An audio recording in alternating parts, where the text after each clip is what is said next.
Atrás eu falei sobre um artigo que estava estudando a procrastinação e eles verificaram que em muitos casos de procrastinação recorrente, em que a pessoa está sempre adiando, não importa que tipo de tarefa, isso estava ligado à necessidade de controlar sua vida. Por exemplo, quando a pessoa não tem muita possibilidade de escolhas, ela escolhe fazer isso, que é uma forma de ser protagonista da sua vida, por exemplo. Tem muitas pessoas que estão num trabalho que elas não realmente apreciam, têm que realizar uma série de tarefas rotineiras, constantes, que não são aquelas que ela gostaria de fazer, mas é uma realidade. Então, elas buscam a sensação de controle nisso, adiando. A única coisa que eu posso controlar é o tempo.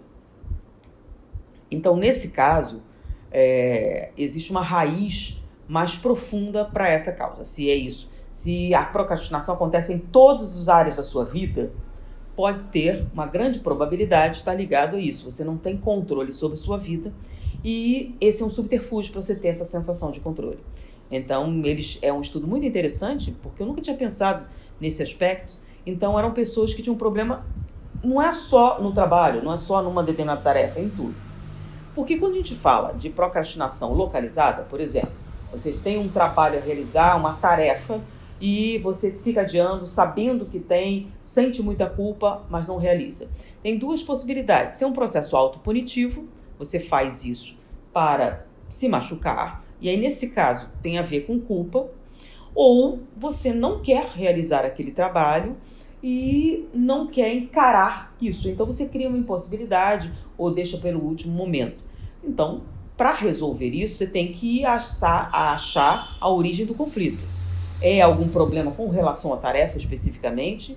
É uma questão autopunitiva, por exemplo? É uma coisa que vai te beneficiar e que você gosta até de fazer, mas deixa sempre para o último minuto. Tem mais a ver com um processo autopunitivo, você tem que descobrir qual é a causa. Então, isso que te faria bem, você adia porque eu não mereço o sucesso, eu não mereço isso, eu não mereço aquilo. Tem a ver com culpa. Quando você fica adiando, você não quer realizar aquela tarefa, mas também não quer tomar a decisão, olha, eu não quero fazer isso. Então, ela deixa para o último minuto, tipo assim, se alguma coisa acontecer, para não ter que fazer isso. O importante, se você quer resolver definitivamente, é você trabalhar a causa. Você pode fazer isso sozinha, eu já falei sobre programação mental, você fazer uma análise, eu quero saber qual a causa.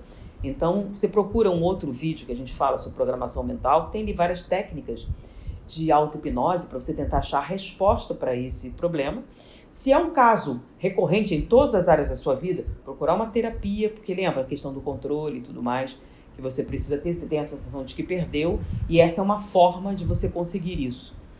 Então, existem inúmeras origens. Então, não dá para você falar de uma técnica só, porque se tem origens diferentes, você vai usar abordagens diferentes. Agora, se é uma coisa específica, eu realmente não quero realizar, mas é necessário, é importante e é um caminho que eu preciso percorrer para atingir meus objetivos. Você pode criar subterfúgios, por exemplo, na sua agenda, você ter pessoas para cobrar isso de você.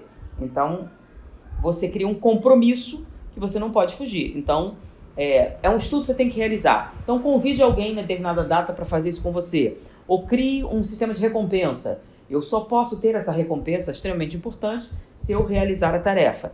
Se você escolher uma recompensa bem localizada, muitas pessoas conseguem muito resolver isso. É uma recompensa muito gratificante, muito interessante, você coloca na posição correta, muitas pessoas vencem a procrastinação usando esse sistema de recompensa. Inclusive, recentemente, uma pessoa falou sobre isso, que ela criou eu achei muito interessante, que ela botou, eu só posso assistir essa série, e ela tem um horário específico, etc., se eu cumprir essa meta. O que aconteceu? Ela passou a cumprir porque ela gostava tanto daquilo que ela fazia só para se livrar para poder assistir. E tinha uma pessoa que ia assistir junto, então ela não podia fazer separado. Um outro, eu precisava ler e eu ficava adiando, aí ela fez um grupo de leitura junto. Como a pessoa vai estar lá, não tem como ela fugir. Então, se você cria pessoas para compartilhar a atividade, é um compromisso.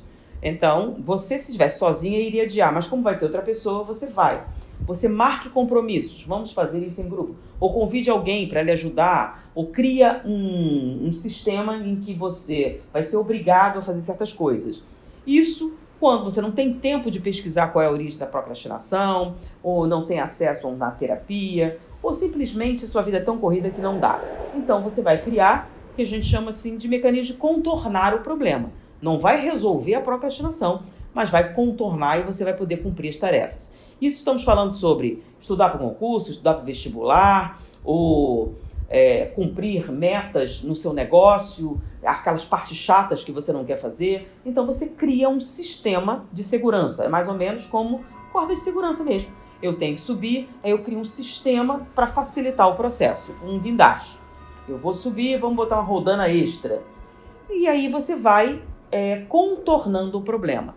Agora, assim que você tiver tempo, é muito importante. Se você acha a origem, o X, e elimina, aí acaba isso, né? Porque se você faz, então não é uma impossibilidade de fazer. Você só está adiando. Você sofre porque você não esquece aquilo, mas ao mesmo tempo você não se liberta disso. Então tem algum mecanismo autopunitivo ali que é desagradável. O ideal é que você resolva o problema. Então, não querer fazer, por exemplo, esquecer que tem que fazer, isso é uma coisa totalmente diferente. Muitas pessoas confundem procrastinação com fuga. Porque olha só, o que é procrastinação? Você tem uma tarefa a realizar, você sabe que tem que realizar isso, você entende e deixa para depois. Mas não deixa de pensar nisso. Então aquilo está sempre na sua mente, incomodando você, você nem fica em paz, nem realiza de uma vez. Isso é procrastinação. Ah, eu esqueci, eu só lembro em última hora, isso é outra coisa. Isso é uma questão de fuga, tá? São coisas diferentes. A fuga tem muito a mais a ver, eu não quero realizar isso, ou eu não quero o objetivo final, ou alguma coisa está me incomodando em todo o panorama. Procrastinação, não. Então são coisas diferentes. Então não confunda fuga psicológica de procrastinação, tá bom? Na procrastinação, você está consciente da tarefa, tá? E só não realiza, só quando não tem como, e aí você faz. Última hora. Então, existem mecanismos de contornar a situação. Agora, o ideal é resolver o problema. Então, você procura ajuda. Você não consegue? Tem a programação, procura um terapeuta. Olha, hoje está mais acessível com a internet, tá? Facilitou o acesso. Existem grupos de apoio. E isso é interessante, né? Sabia que tem grupos de apoio com relação a determinados problemas? Então procura um grupo e aí você vai ver várias técnicas diferentes para isso. Então existem técnicas de contornar que são muito úteis. Essas que eu falei são algumas delas. Espero ter sido útil. Muita paz.